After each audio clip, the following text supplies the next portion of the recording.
আসসালামু আলাইকুম ওয়া রাহমাতুল্লাহি ওয়া বারাকাতুহু। আলহামদুলিল্লাহ ওয়াসসালাতু ওয়াসসালামু আলা রাসূলিল্লাহ ওয়া আলা আলিহি ওয়া সাহবিহি ওয়া ওয়ালা। খুব তাড়াহুড়ার মধ্যে আমার কয়েকজন প্রিয় ভাই ওনাদের কথা রাখতে হচ্ছে, বিশেষ করে জাহাঙ্গীর আলম চিশতি সাহেব একজন মিলাদ শরীফ নিয়ে মারাত্মক আপত্তিজনক কথাবার্তা বলেছেন। আসুন আমরা প্রথমে ওনার কথাটা শুনি।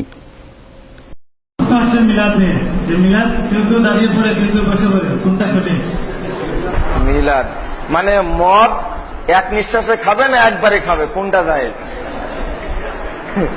মিলাদি শরীয়তে ভিত্তি নেই, ঠিক আছে? এটা বসে পড়া দাঁড়িয়ে পড়া একই সমান, বেদাতি নীতি। এটা এই কাজ করলে রাসূল সাল্লাল্লাহু আলাইহি সাল্লামকে অপমান করা হবে, এটা বর্জন করতে হবে। এটা 604 হিজরিতে কিংবা 625 হিজরিতে এটা বাগদাদে চালু করেছে এক বেয়াদব, এটাই চলছে। আশা করি এই ভ্রান্ত নীতি থেকে আমাদেরকে বিরত থাকতে হবে। শেখ মুজাফফর বিন মুহসিন অসভ্যদের মতো কথা বলবেন না প্লিজ। মিলাদ মাহফিলে আজ যাই হোক, অন্তত ইয়াজিদের তারিফ হয় না। মিলাদ মাহফিলে কোরআন শরীফ তিলাওয়াত হয়, আল্লাহ রসুলের তারিফ হয়, আল্লাহর হামদ ও সানা হয়। আপনারা তো অনুষ্ঠান করেন, ওইসব অনুষ্ঠানে ইয়াজিদের তারিফ করেন।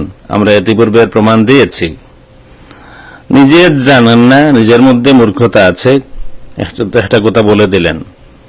শরীয়তে ভিত্তি নাই। 604 হিজরিতে না 625 হিজরিতে বাগদাদে কোন বেয়াদব শুরু করেছে? নিজের মূর্খতাকে এভাবে চাপিয়ে দিবেন না। লেখাপড়া করুন, দেখবেন আমরা প্রমাণ দিয়েছি। অন্তত ইতিহাসে পরিষ্কার যেটা পাওয়া যাচ্ছে সেটা হলো 394 হিজরিতে মাস ব্যাপী মিশরে মিলাদুন্নবী মাহফিল উদযাপিত হয়েছে। শুরু এখান থেকে কথা আমি বলবো না, শুরু হওয়ার আগের থেকেই যারা ইয়াজিদের তারিফ করেন, যারা মাহফিল করে মাইকের সামনে দাঁড়িয়ে ইয়াজিদের তারিফ করেন, তারা মিলাদ মাহফিলের মর্ম বুঝার কথা নয়। আপনাদের ইয়াজিদ, আপনি মিলাদ মাহফিলকে মদের সাথে তুলনা করলেন। আপনাদের মুর্শিদ, আপনারা যার মুরিদ, এমন বর্ণনা আছে ইতিহাসে সে মদকে হালাল করেছিল। এই কারণে হয়তো কোথায় কোথায় মদ চলে আসে, আপনাদের গরুর পেশাব চলে আসে কথাবার্তার মধ্যে। যদি তথ্য দিতেন বাগদাদে কোন বেয়াদব শুরু করেছিল, তাহলে দেখতাম উনি বেয়াদব না আপনি বেয়াদব। কথাবার্তা অন্তত আলিমের স্রোতে, আলিমের লেবাসে, অন্তত আলিমের ভাষায় কথা বলুন। ইখতিলাফ থাকতে পারে। আপনারা সালফের কথা বলেন, আপনারা সালফ থেকে প্রমাণ করুন যে এই ভাষায় কেউ কথা বলেছেন। মিলাদ মাহফিল নিয়ে ইখতিলাফ আগে হয়েছে।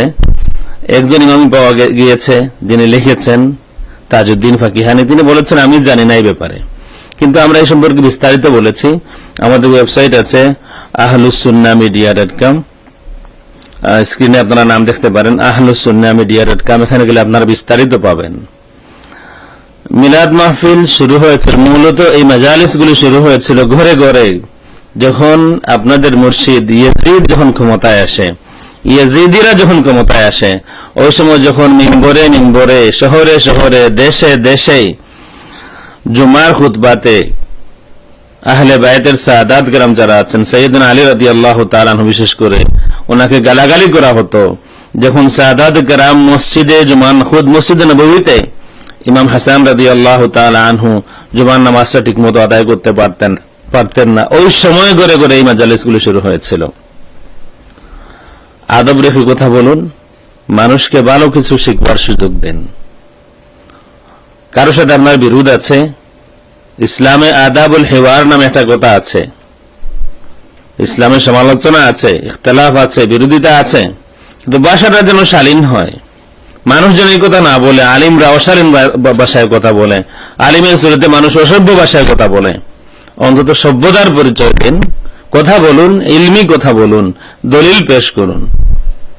আল্লাহ রাব্বুল আলামিন আমাদেরকে ইয়াজিদের তারিফ যারা করে তাদের দলে না নিয়া আল্লাহ রাব্বুল আলামিন আমাদেরকে তাদের দলে শামিল করুন যারা হুসাইন রাদিয়াল্লাহু তাআলা আনহুর নানা রাসূল পাক সাল্লাল্লাহু আলাইহি ওয়া আলিহি ওয়াসাল্লামের তারিফ করে।